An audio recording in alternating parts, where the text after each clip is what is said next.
The Pittsburgh Pirates enter arguably their biggest stretch of the season with 13 divisional games. So how do they make June a positive and stay in the race in the NL Central? And also, I'll answer your questions in the final segment of today's show on Mailbag Friday. My name is Ethan Smith, your host of the Locked On Pirates podcast, brought to you by Game Time. You are Locked On Pirates, your daily Pittsburgh Pirates podcast. Part of the Locked On Podcast Network, your team every day.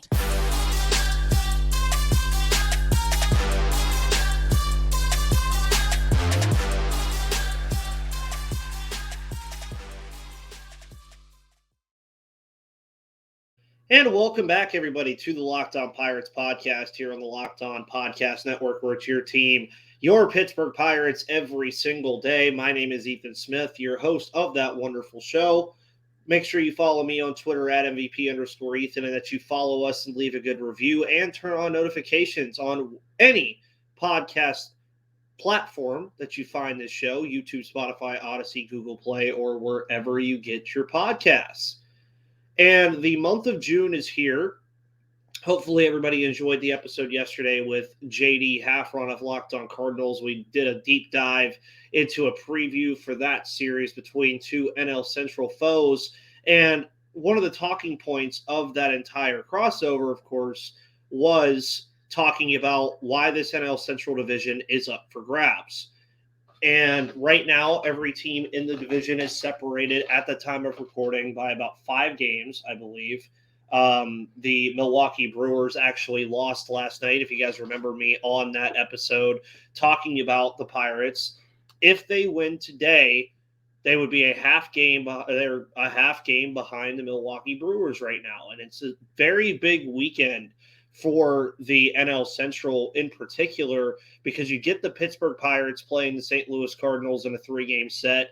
The Milwaukee Brewers play the Cincinnati Reds in a 3-game set. Of course, Cincinnati 7-3 over their last 10 games, so they've kind of creeped back into this division a little bit. And the Cubs are on the road against a pretty good Padres team. So this is a very big weekend and a very big start already for the NL Central to begin June. But for the Pittsburgh Pirates, the reason I say that this is the biggest stretch of the season, arguably to this point, is one, they haven't played too many division games yet. They played 6 against the Cincinnati Reds and 7 against the Cincinnati Reds and 4 against the St. Louis Cardinals. So now they get 3 versus the St. Louis Cardinals this weekend, and then 13 division games combined all month. They start off with the Cardinals this weekend. They then play Oakland and then the Mets, but then they have 9 straight games, 6 of them on the road, by the way, against the Chicago Cubs, the Milwaukee Brewers, and then the Cubs back at PNC Park. And then the last game of the month is against the Brewers. So this is a very big stretch of games for this Pirates team to kind of decide where they want to go with this season. Where do they want to be as a baseball team? Do they want to be a below 500 seller at the deadline, or do they want to quite literally lead the NL Central by the time we get to the All-Star break? I mean, because after this stretch is done, you enter July, you have the final 2 games of that series against Milwaukee. Then you have a 4-game set at Los Angeles and a 3-game set at Arizona before the All-Star game. Makes things a little interesting, because after that stretch against Milwaukee, the Pirates then don't play another division game, period, until the month of August, when they play the Brewers, Cincinnati, St. Louis, and Chicago again. So it's kind of spread out for this team a lot in terms of these major division games. And of course, we know the division games are even more important now for these teams like Pittsburgh, like everybody, because they do not play as many division games as we've seen in years past due to the new schedule. That's why you see the Pirates playing every single team this year. It's very nice. I actually thoroughly enjoy it, because I think it makes these division series even more important, because you're just not playing these teams as much as you normally would be in previous years, which makes a stretch like this that you have when you're going to be playing 13 division games, which is over half the games you're going to play almost all month. This is the kind of series the Pirates need to go and win. And you even look at the other series that they play. in this month of June. I mean, you have Oakland. We know what Oakland is. Oakland is not a very good baseball team, but every team can win on every given day. So it's not going to be just a pushover series for this Pittsburgh Pirates team, but a series victory against St. Louis this weekend would be nice to have versus and then entering that series against the Oakland Athletics, you kind of have some momentum riding for yourself moving into that series. Then you get the New York Mets before that stretch of 9 games of divisional opponents. And mind you, that stretch of 9 games against divisional opponents, no days off in between those games. So the Pirates are off. They were off yesterday. They're off next Thursday. They're off Monday, but next Monday on the 12th of June. But then they play 13 straight games before they have a day off again.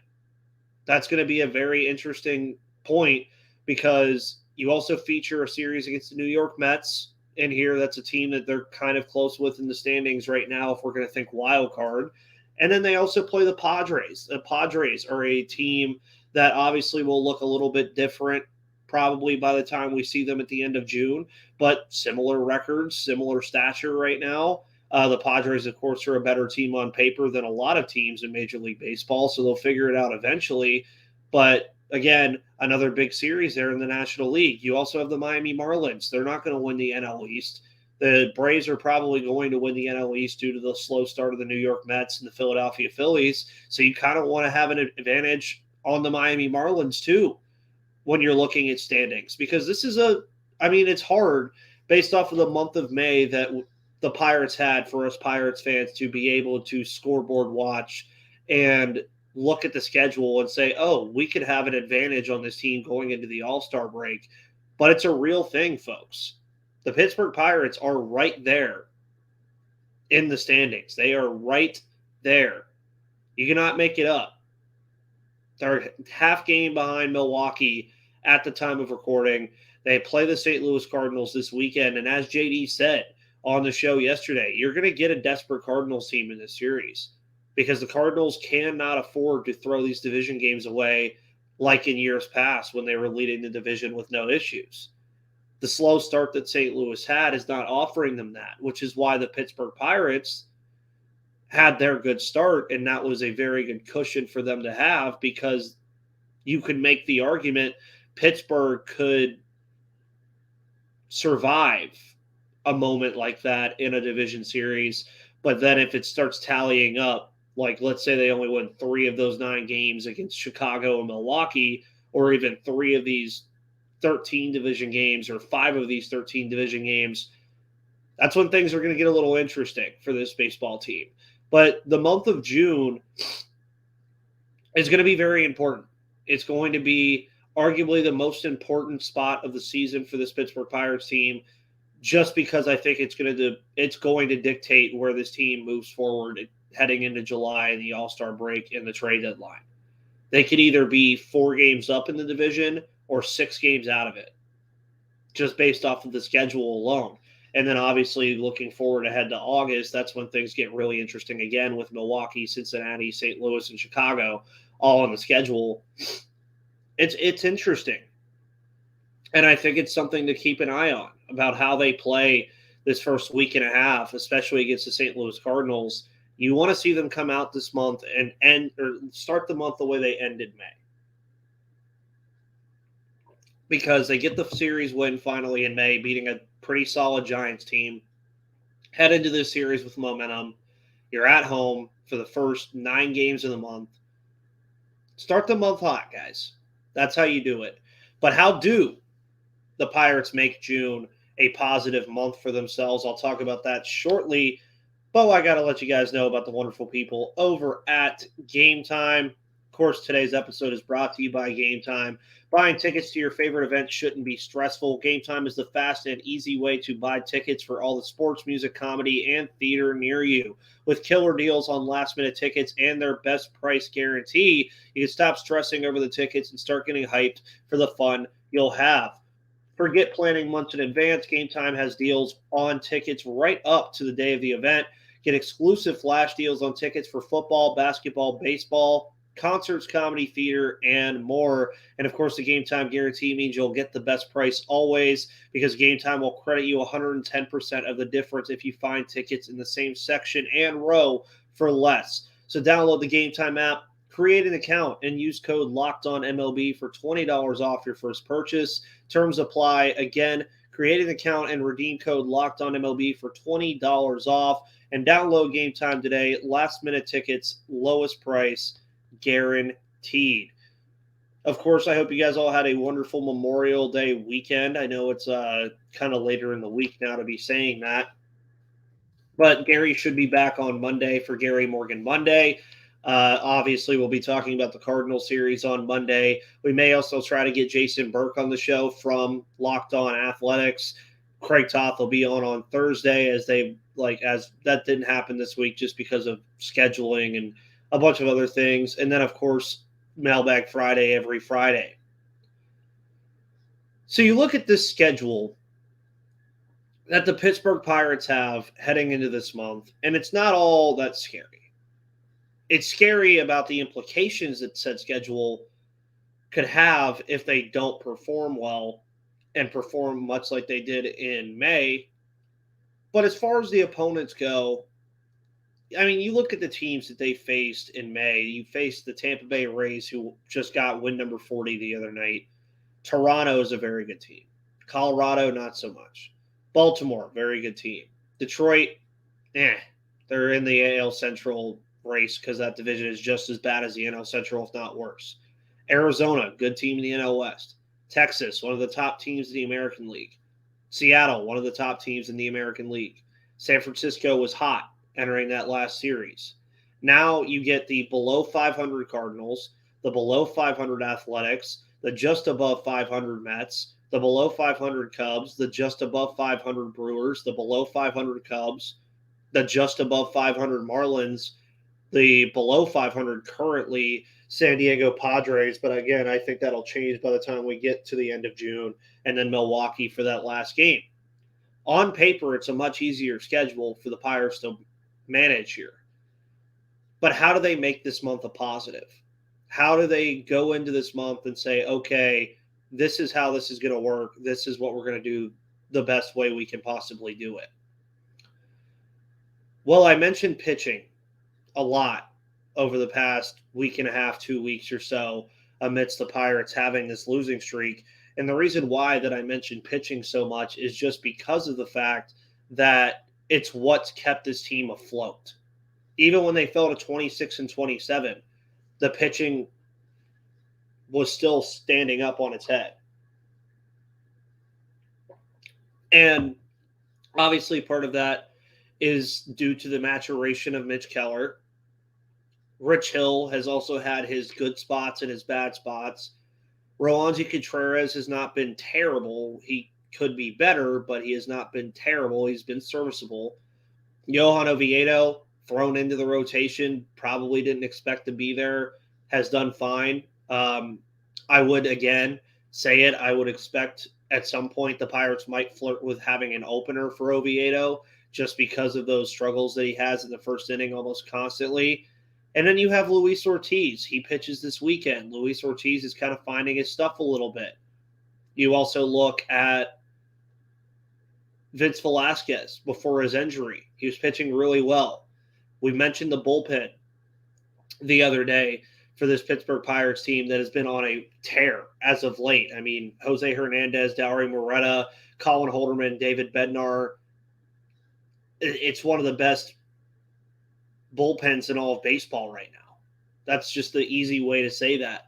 So as long as you keep pitching the way that you know how to pitch, I think this team will be fine. The offense has to wake up, though. Again, I mentioned it about last month in games that the Pirates scored 4 or more runs. They beat Baltimore when they scored 4 or more runs. They beat Detroit when they scored 4 or more runs. Arizona, Texas, Seattle. The only game they lost all month where they scored 4 runs or more was that Memorial Day game against the San Francisco Giants, 14-4. And the pitching, for the most part, stood up in a lot of these games. 4-1 loss to Tampa Bay, 3-2 loss to Tampa Bay, 4-0 loss to Toronto. Of course, you have the 8-2s and the 10-1s sprinkled in there, 10-1 to Colorado. But there wasn't a ton of bad losses in terms of like overall scoreboard stuff for this team. I mean, you had them early in the month and then, of course, against San Francisco, but a lot of their losses were close games. 4-3 to Arizona, 3-2 to Texas, 6-3 to Seattle, 4-3 to Colorado, 4-0 to Detroit. But the common theme there in a lot of those games that were losses like that was the pitching was still there. The pitching was giving the offense a chance to win the game. And the offense was just not taking advantage of it at all. The offense couldn't do anything for a good portion of that month. Brian Reynolds slumped a little bit. Jack Sawinski has had two very interesting sagas going on this year where he hits 2 bombs against the San Francisco Giants in the blowout, but he also is just pitiful against lefties. Rodolfo Castro seems to have finally got a consistent playing streak here finally, something that a lot of you guys have been begging for the Pirates to do and asking me why it's not happening. Ji-Hwan Bae has had a quietly good month. There's been things to like about the offense. Tucupita Marcano has been one of the best offensive players on this team over the past month. Something to be very proud of with what the middle infield is dealing with the absence of O'Neal Cruz. So you really look at what can make this month positive for the Pittsburgh Pirates is I would say pitch the way you know how. Continue pitching that way. Like tonight, obviously, we get to see Rowanzi face off against Jack Flaherty. Jack Flaherty, of course, a part of that Cardinals rotation that has struggled mightily for the most part this year, but has picked it up as of late. Rowanzi Contreras, not so much. Very similar numbers, though, in terms of the whip area, the innings pitched. Rowanzi does have the advantage on hits, does not even have close to the advantage on Ks. Much to our degree here, he does have the major advantage in walks, and he has the advantage in home runs. You're going to get that a lot from Pirates pitching matchups, that a lot of these matchups, they are going to have the advantage in the major stats that we dictate for pitchers. It's just one of those things that we're going to have. And the interesting stat to leave you with what the Pirates can really do to be successful this month, they're 12-13 at home. That can't happen over these next 9 games. Just can't. You have to be over 500 at home to be a successful team. But they are 18-2 in games when they have scored at least 5 runs. 18-2, folks, when they score at least 5 runs. Jack Sawinski, I mentioned him, by the way, 4 home runs over his past 10 games, 9 for 36. That's what you're getting. We need more of that, too. The offense just has to show up, folks. That's how this team can be successful. If the offense shows up, the pitching's going to be there for you. That's how they be successful this month in June. It's, again, arguably the biggest stretch of the season for this team, and this would be the wrong time for the offense to just sputter and not show up. They need to do it. It's something they just need to do. And I've also said that stat a lot about 18-2 in games where they score at least 5 or more runs. The losses are very interesting. The first loss that they had 5 or more runs and lost was against the Chicago White Sox after that 13-9 craziness game to open PNC Park this year. Welcome back, Kutch. And the second one was 8-7 against the Dodgers. And if we remind ourselves about that game in April, they were up 7-2 in that game and ended up losing 8-7. It happens. But I digress. The offense has to show up, folks. That's what needs to happen. Just what needs to happen. By the way, thank you guys for always tuning in to the Locked On Pirates podcast, as you always do.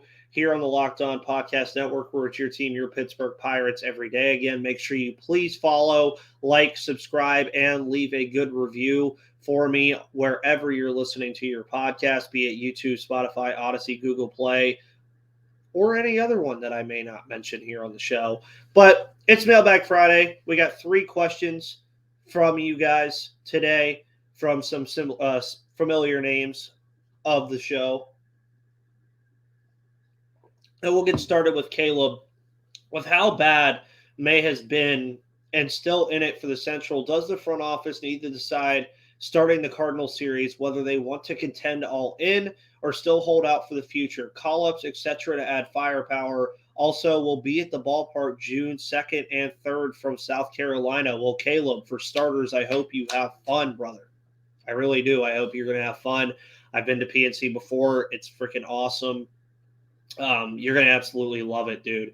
But again, I think that this entire month kind of is going to dictate the direction that this Pirates team takes for the rest of the season. It does start with this Cardinal series, as you mentioned. And the front office, of course, has to think about what they're going to do. Are they going to go out and maybe throw some prospects at a player that they like a Jock Peterson or somebody like that could elevate them to win the NL Central? Who knows? I mean, we know that no team in the NL Central, including the Pirates, is going to win the World Series. But one of them has to make the playoffs. Why it not be us? That would be the best thing that could happen to this team, is if they have a very good June and the front office finally brings up Endy Rodriguez or Henry Davis or both, and then we get to July and they make a couple moves and make this team better. And that's just speaking theoretically, that if the Pirates were to make the playoffs, that would be the shot in the arm that they need for this rebuild to finally be a retool and be done. Because I've always said next year was the year. I just firmly believe that.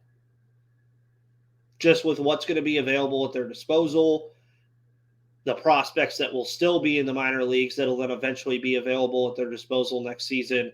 I think next season is the year that we can really think about this team in a positive light. But, Caleb, I love your question because, I mean, the front office has to decide eventually. And this month of June, I think, is going to be their biggest breaking point to decide, what do we want to do with this team?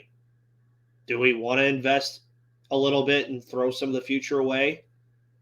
Or do we stand pat and let them play and just bring up the good guys?